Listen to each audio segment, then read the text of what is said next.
the next speaker on the low latency streaming session is bringing Thomas Stockhammer back to the stage for his talk, and not Ricuri's talk this time. He is, again, the Director of Technical Standards at Qualcomm. And now we have the security alert.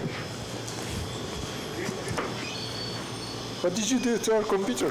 I didn't do anything. Might want to shut off the connection. Okay. Is it working? No. No, but this one is. Oh, this one is. Okay, good. Are we good to go? Okay. Okay, so what I want to, I have a slide here which basically takes some of the things we heard before, but one of the issues is we want to get this interoperability for internet TV service. It's really hard. The lights are really, for internet TV service, and there's standards around this happening. One, standards are kind of important to some extent, so, but I come to this. The internet TV service, we're really talking about moving broadcast great services onto the internet. That means that it has everything what you talk about, what you get today from a broadcast. Quality and latency matching this, and that's basically the challenge. And doing this in an interoperable manner, for example, in a horizontal market where in Europe DVB is strong, you have horizontal markets. That's a real challenge, and that's basically where we're looking into pieces to put this together and make it work. So that's a bit this context here. So let me see if this works.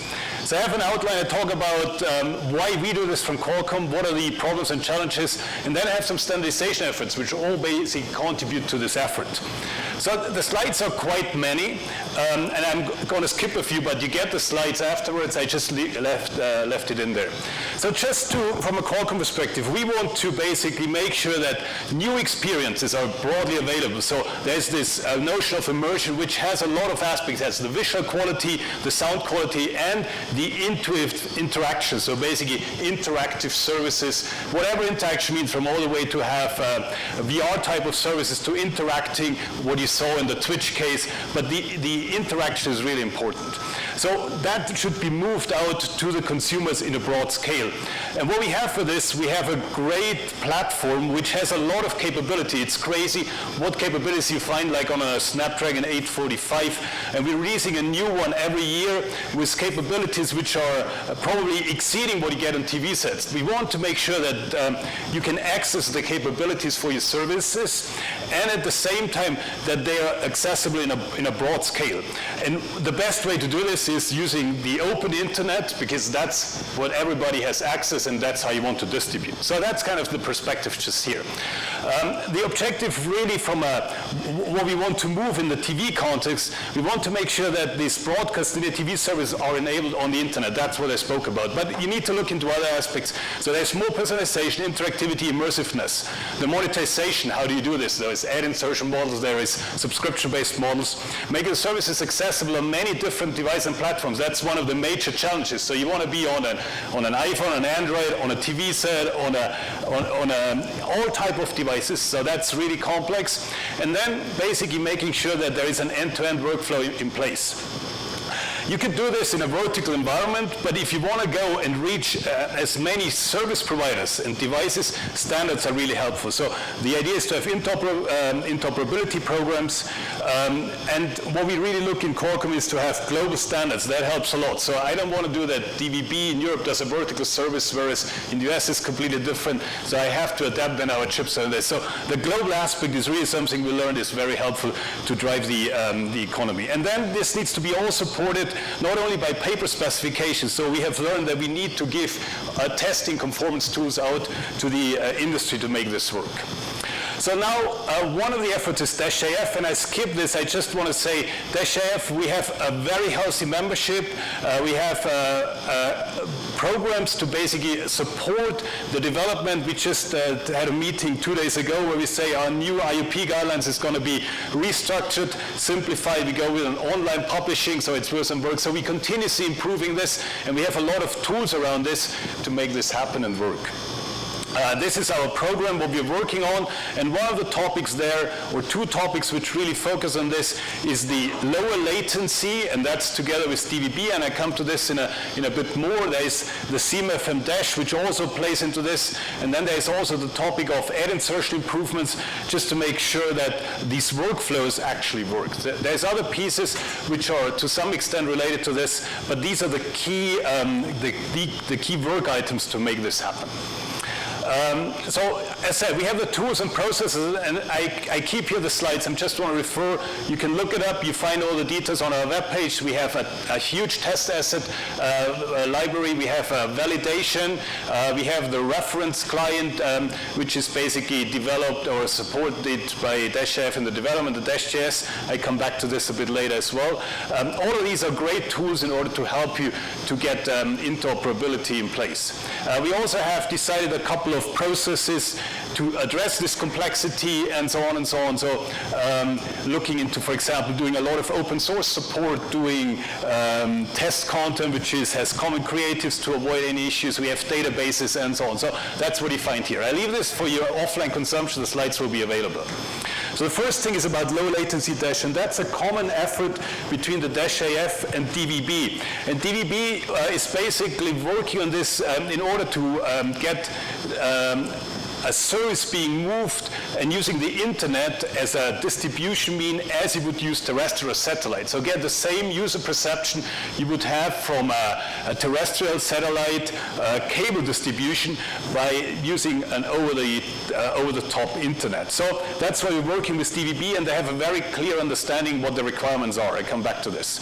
So that's what I had on the 27, and you saw this. So latency is really a problem, but there are basically ways to address this, and Will Law showed this a couple of times that Akamai has some test services set up which work for this. But it's throughout all the different issues where people report this. So, for example, I heard talks from Red Bull which said exactly the same problem. So we need to use still broadcast because we have the latency problem on the internet.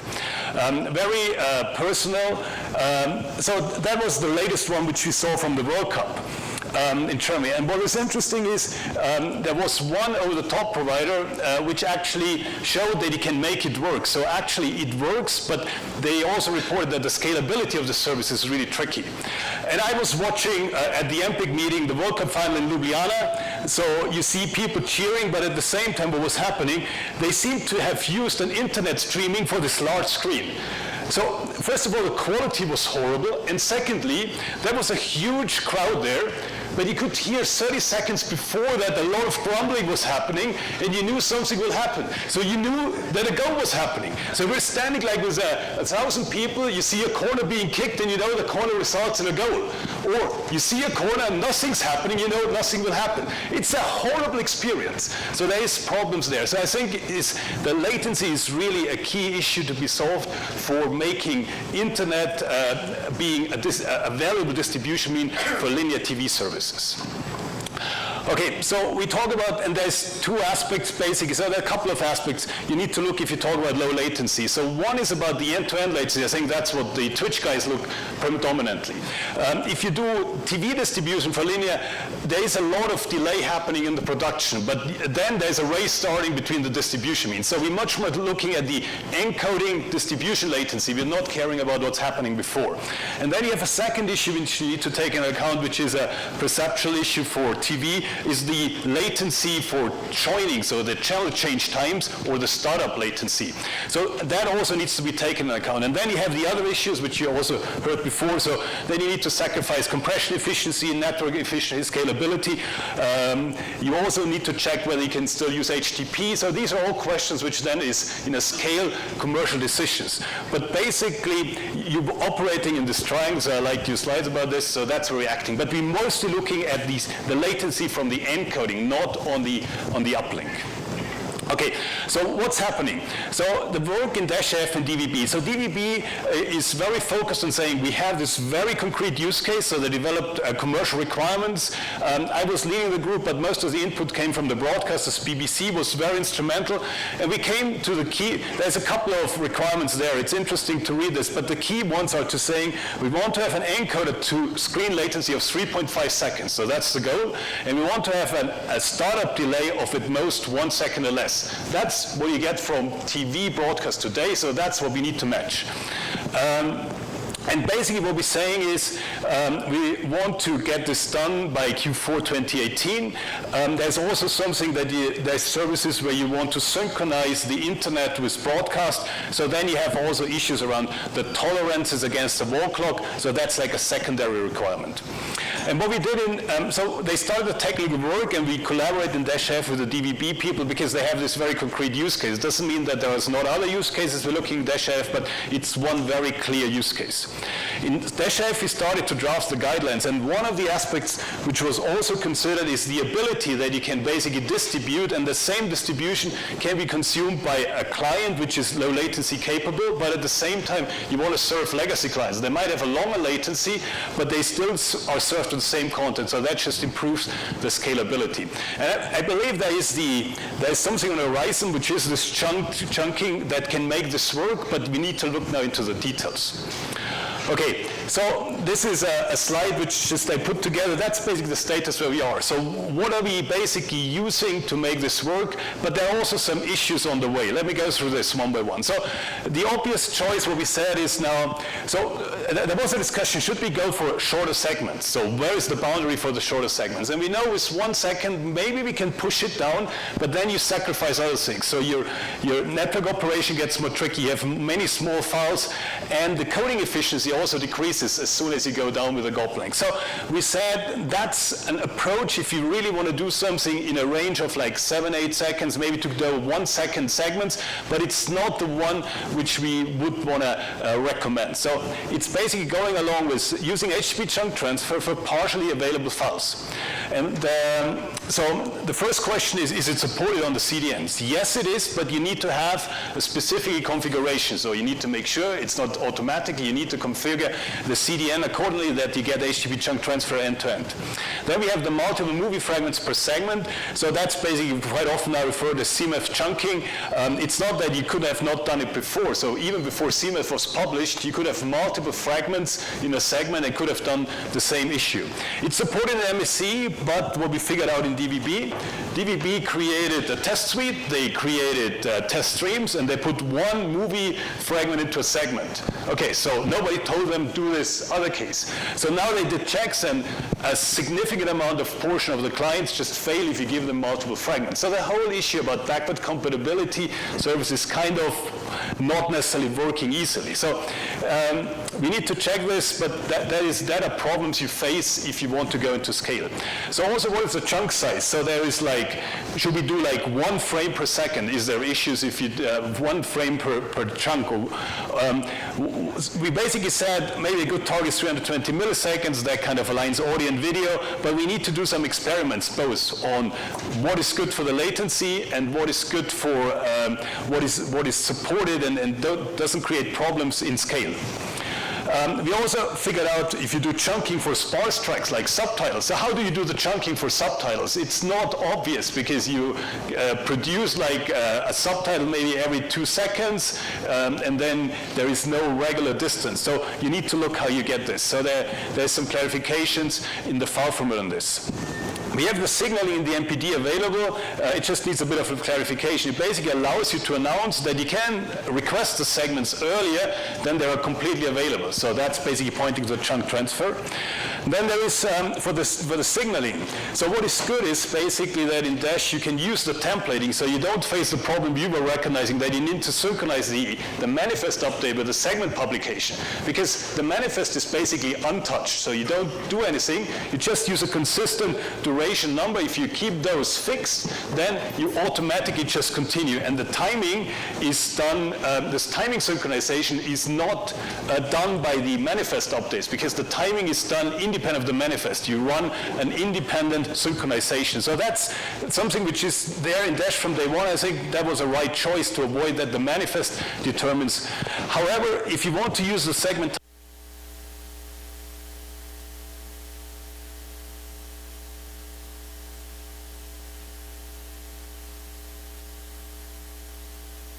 That's a sign for you. Okay, but okay.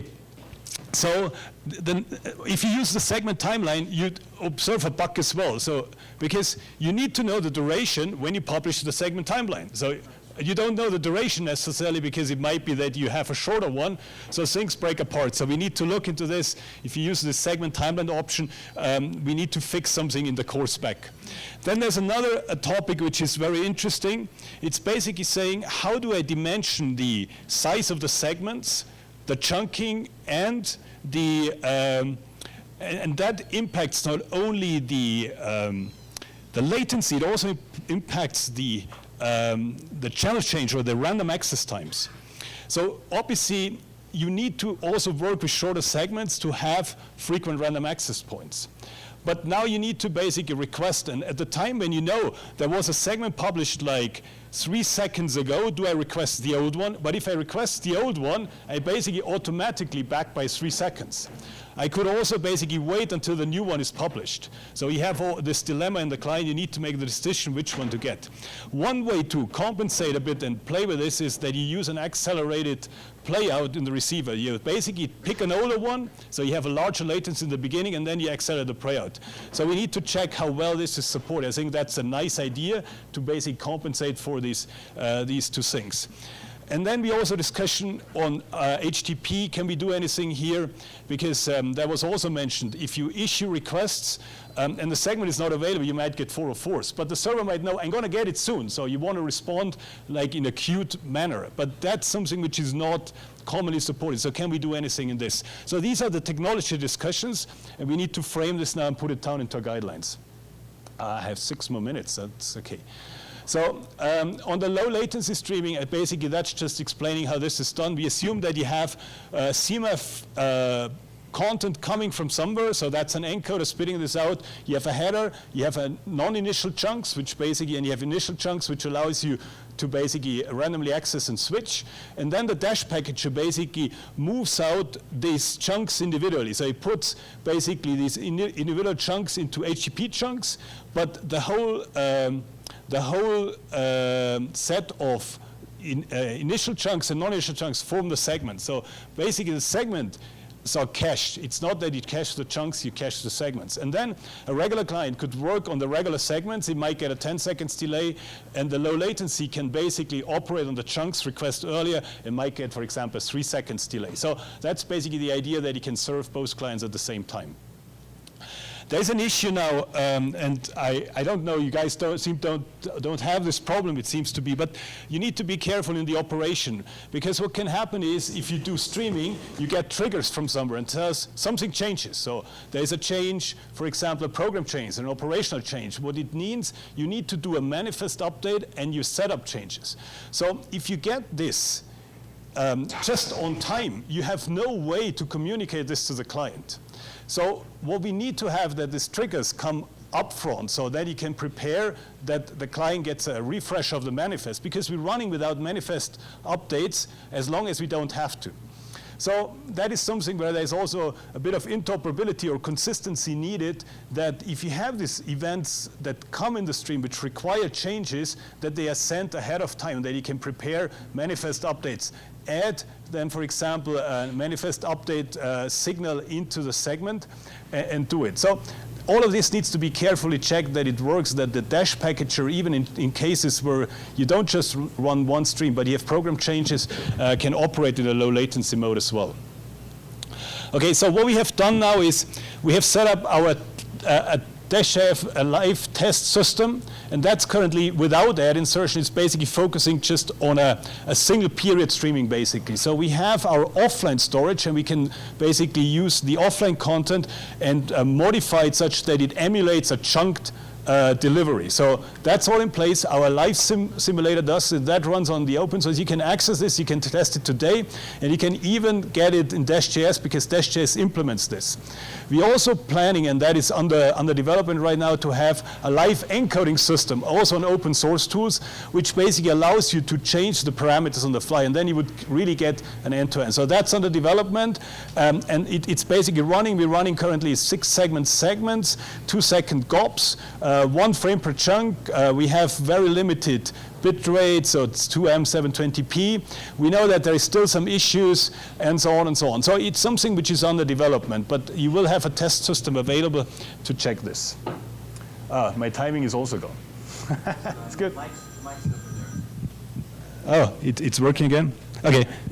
Now let me go like this. The other thing is now we also want to add the ad insertion topic there. So we need to understand how we basically do the ad insertion. There's 2 models. There's always a client and the server-side ad insertion. So we're also developing along with this basically tools and guidelines how you can do ad insertion based on SCTS35 markers using the period functionality and so on and so on. All of this should become into a single environment because that's what you want to do if you want to deploy this in scale. So that's basically a bit of a parallel effort, but it needs to be integrated with the low latency distribution. Okay, so I have 1 or 2 more minutes. So I want to make it quick. Just there's other interoperability efforts. There's the CTA wave and CMAF. So we talked about CMAF. We know that's the unifying format for Dash and HLS. So this is good. So basically, what we're doing is integrating CMAF into Dash. So we gradually move the segment formats to be CMAF conforming. But we need to check carefully the details if there is issues on the conformance between CMAF and Dash. So Dash is committed. We have a conformance suite to test basically all the vectors and make sure that this is working fine.